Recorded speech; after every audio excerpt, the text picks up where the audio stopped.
George Stephanopoulos' interview with Bernie Sanders. One thing about Bernie, he's pretty much a straight shooter, and what he says is what he believes. And he's going to clean up a couple of items that he appeared a little short on in that debate that took place on Thursday.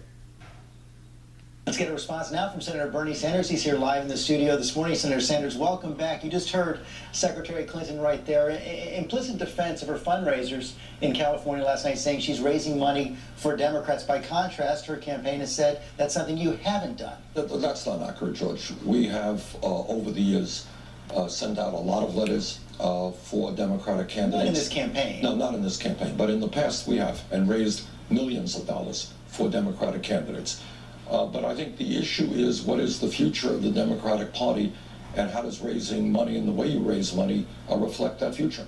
I believe that we got to break away from super PACs. Secretary Clinton has several of them. She has received many millions of dollars, as you know, 15 million in our last reporting period from Wall Street alone, let alone other special interests. We have done it very differently. We have received 7 million individual campaign contributions, averaging $27 a piece, unprecedented in American history.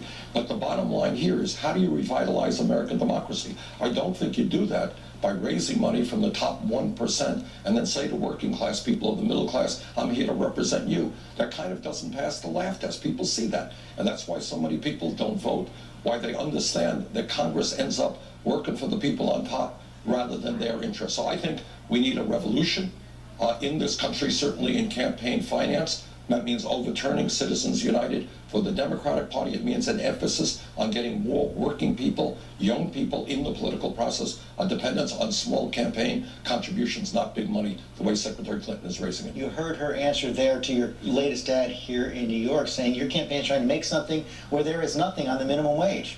Oh no, she's just not being accurate on that. And I think, one of the previous clips you showed indicated that. She has, at the beginning of this campaign, said we need a $12 minimum wage. I have said at the very beginning of my campaign, we need to raise the minimum wage to $15 an hour. And that is kind of the difference between the way we do politics. I'm trying to set a high bar. I'm trying to be a leader which says, let's go, America, let's move in the direction we have to go, which she has If there's such a big difference, why does she have the support of the Fight for 15 movement? Well, she doesn't have the support for the Fight for 15 movement. We have the support of millions of working people. I have been on picket lines in Washington, D.C., out in the street, out in the rain, with those people who are fighting for $15 an hour and the right to organize. But here's the point, George. The point is, it's one thing, as she just said, if a state passes 15, I'll be there. That's good. On the other direction is to say, I'm going to help lead that effort. And that is a metaphor for what this campaign is about. I am trying to be a leader which says we have got to take on big money interests in this country. We have to join the rest of the industrialized world and guarantee health care to all people through a Medicare for all single-payer program. We've got to have legislation in which makes the United States not the only country that doesn't guarantee paid family and medical leave. We've got to make public colleges and universities tuition-free.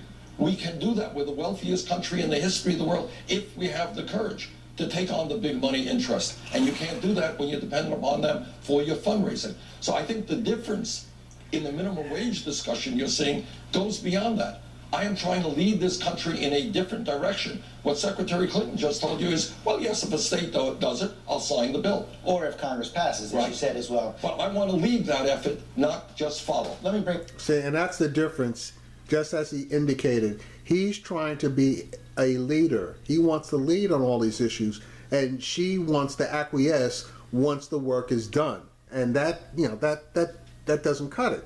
The president is supposed to be a leader, not an acquiescer, which is what she is. Up another issue came up at the debate on Thursday night, the relationship between the United States and Israel. Here's what you said the relationship should be like going forward. Of course, Israel has a right to defend itself.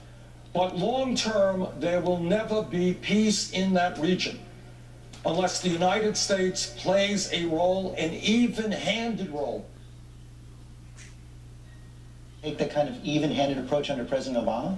I think he's done much better than his predecessors, but I think we still have a way to go. And I was not criticizing President Obama, I was criticizing Secretary Clinton. She gave a speech to AIPAC. It's a long speech. There was one sentence, I believe, that even mentioned the Palestinians. The point is that it goes, as I just said on the clip, it goes without saying, Israel, we have to protect 100% Israel's right to exist, its right to live in peace, its right to live in security. But you cannot ignore the suffering of the Palestinian people.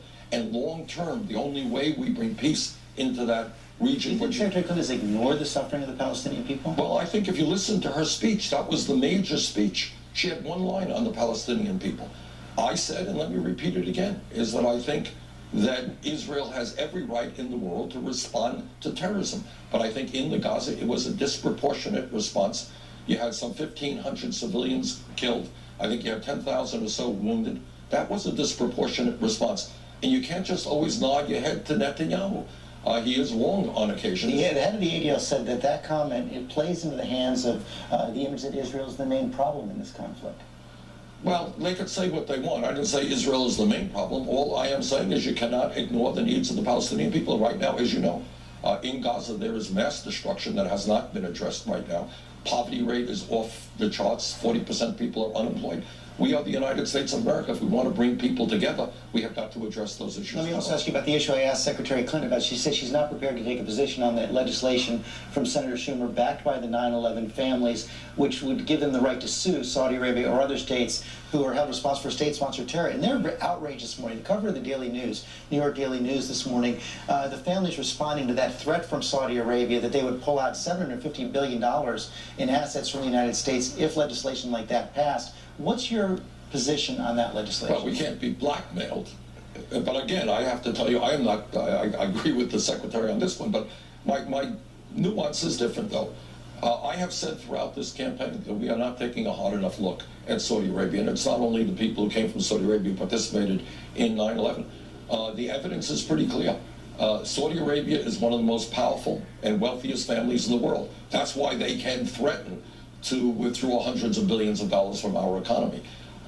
The evidence is quite clear that sections of that very large royal family have funded Wahhabism, this extremely right-wing fundamentalist ideology, which is what ISIS is about, which is what Al-Qaeda is about. There are schools all over this world that are where children are being educated in this this horrific fundamentalist ideology that comes from. But you don't support the legislation. Well, let me look at it. Let me look at it. I mean, I am not all that familiar with it as well, but I do believe Saudi Arabia is playing a very dangerous role in fomenting fundamentalism all over the world. Finally, I know you hope to win here in New York. The polls show you behind right now. The question I have is do you really have a viable path forward going if you do not win here in New York? You'd have to win all the remaining states by huge landslides. Well, the answer is we do have a viable role. And no, that's not quite accurate that we have to win by huge. You know, you got California, which is a very large state,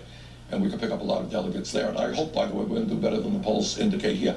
I think a lot of the delegates, both pledged delegates and superdelegates, are looking at one very important fact.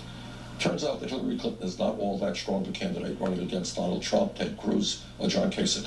In poll after poll, nationally and in statewide polls, we do a lot better than Clinton does against Trump, against Kasich, and against Cruz. And I think a lot of people are saying, well, I may not like Bernie as much as I like Hillary, but at the end of the day, we must defeat Trump. We must not allow a Republican to get into the White House. Some of those people will come over to us as the stronger candidate. Senator Sanders, thanks for joining us this morning. My pleasure.